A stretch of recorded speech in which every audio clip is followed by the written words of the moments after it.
Where does Marlene see the abortion debate progressing to? In Malta, her decriminalization bill went nowhere, but it was an excellent middle-of-the-road attempt at a rapprochement between the two sides, which is all that can really be hoped for on such a divisive issue. What's next? Mela, fil-parlament ma ġiex diskuss ħlif mill-parlament taż-żgħażagħ li huwa step in the right direction already.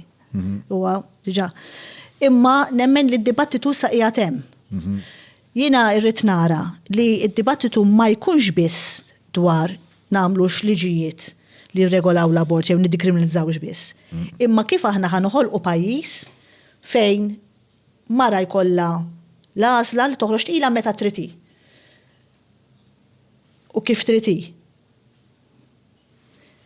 U li jekk tiddeċiedi illi il-pajjiż mhuwiex jagħtiha biżejjed support biex jitrabbi ekonomikament, finanzjarjament, soċjalment, kulturalment, l-għażla tibqa' fidej il-mara. Jiena rrid nara pajjiż fej kista jkun l-abort qatt ma jkunx hawn bżonnu għax int għandek biżżejjed edukazzjoni. Utopja li ma tistax isseħħ. Utopja, imma biex ma noħduhx waħdu id-dibattitu tal-abort.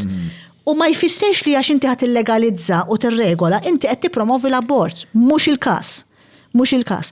Imma biex nirrispondi l-Adrian, sar il-pass li jmiss li bid-dibattitu beda u nemmel id-dekriminalizzazzjoni naslu. U inti kont għamilt stqarrija f'dak il-programm niftakar li jisu li m'hemmx conflict of interest bej il-pro-life u il-pro-choice. U l-darba smajtek tajda, kont ċir. Dort fuq il-marat, zoppetta tajta. Imma mbagħad reċentament ġaj tajta titwila.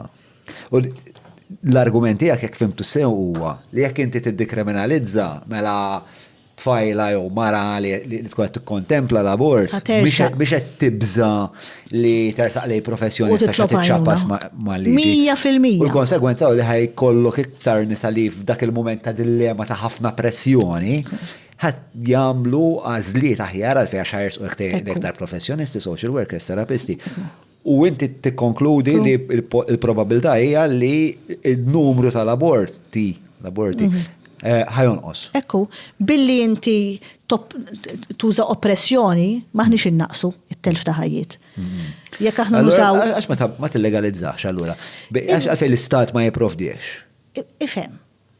Jekk ħan irregolawh. Is-simulazzjoni tiegħek. Jekk ħan irregolawh, lem ħammorru. Imma pari passu ma dak, aħna jkollna pajjiż fejn is-support kollu li jeżisti għal-mara mill-prevenzjoni u l-edukazzjoni, okay?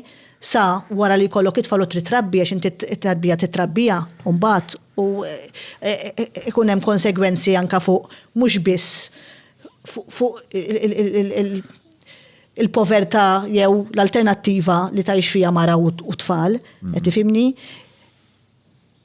L-argument għandu jkun li aħna pro-life, pro-choice, nimmiraw li noħolqu soċjetà ħafna iktar ħanina fejn tidħol il-motherhood u fejn tidħol it-tfal u fejn tidħol familji ta' kull xorta.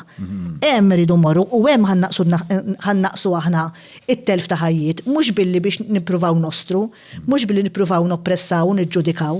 Mhux hekk? Qed tifhimni? Le, huwa suġġett ovvjament li huwa diviżiv ħafna u naħseb biex l-approċ pragmatiku tiegħek jimmerta ħafna iktar diskussjoni milli għandna sfortunatament ħina l-għox. Mbagħad jidħlu l-elementi kulturali, l-elementi bioloġiċi, morali, etiċi. Dan huwa qtil, dan huwa persuna, biex hemm ħafna mistoqsijiet. U kważi qed jiddispjaċini li qbadnieh l-argument għax tant fejn tisfrutilizza. U dik l-importanti li għajmu n-nis biex li n-nis jaħsbu fuq. At this point l-importanti, ejja naħsbu fuq. This is a very emotional issue. Kollha nħossuna għafsa ta' qalb meta nitkellmu fuq dan l-issue.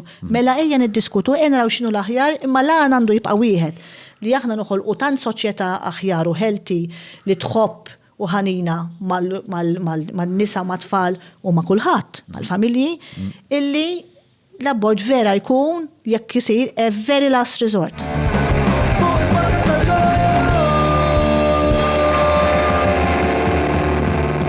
Mela, tlaqna?